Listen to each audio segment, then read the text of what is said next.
and welcome to ENZYMENTAL. I'm Jason Carter, and today I wanted to give you a new way to look at the development of Alzheimer's disease, and also something you can do about it, provided you begin early enough. Most of us have heard quite a bit about Alzheimer's, and many people even have a relative or two who is dealing with Alzheimer's.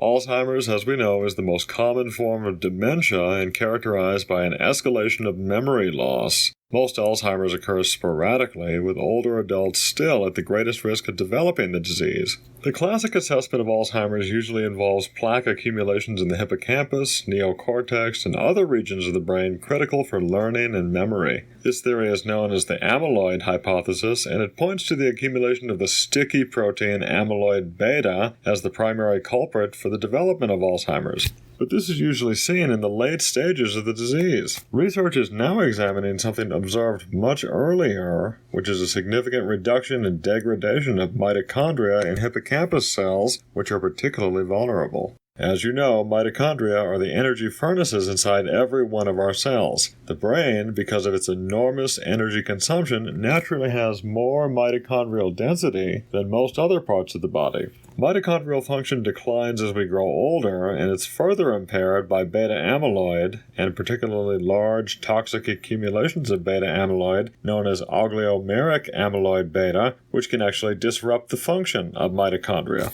Another hallmark of Alzheimer's that's implicating a lack of mitochondria is obviously the steep decline in brain activity. It's well known that the brain requires at least 20% of the body's oxygen consumption, and this is driven largely by the brain's 100 billion neurons. Each of these neurons requires enormous energy to execute their electrical chemical signaling, and this is why neurons can die even after extremely brief deprivations of oxygen and/or glucose. Mitochondria provide the brain cells energy in the form of ATP, or adenosine triphosphate, the universal energy molecule. Oxidative stress, which results from a deficiency of the body's antioxidant defenses, is a major accelerant of mitochondrial degradation as we age. Oxidative stress is also well known to precede the accumulation of amyloid plaque. So is there anything we can do to halt this process? Alzheimer's is a progressive condition, so it's best to begin supporting brain function as early in life as possible. One of the best compounds for optimizing mitochondrial function is something called pyrroloquinoline quinone, also known simply as PQQ. PQQ can actually generate new mitochondria while rejuvenating old, aging, or damaged mitochondria. This is known as mitochondrial biogenesis, and while this is extremely helpful for the whole body in many ways, it's especially beneficial for the brain. A daily dose of 20 mg PQQ supports optimal levels of brain mitochondria, and what this feels like over time is tremendously enhanced learning, cognition, long-term memory, short-term memory, and even improved word and phrase recall.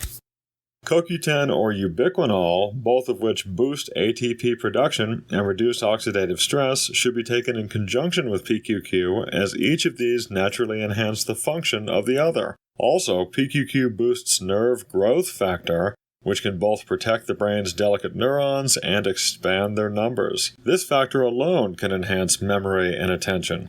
You could benefit from PQQ and CoQ10 at any age, but taking these compounds as early in life as possible, in conjunction with regular exercise and a diet that deliberately avoids hyperinflammation, may just give you the best shot possible at avoiding Alzheimer's completely. So ditch the sugar and fast food, take your PQQ and CoQ10, stay active, and keep your brain strong.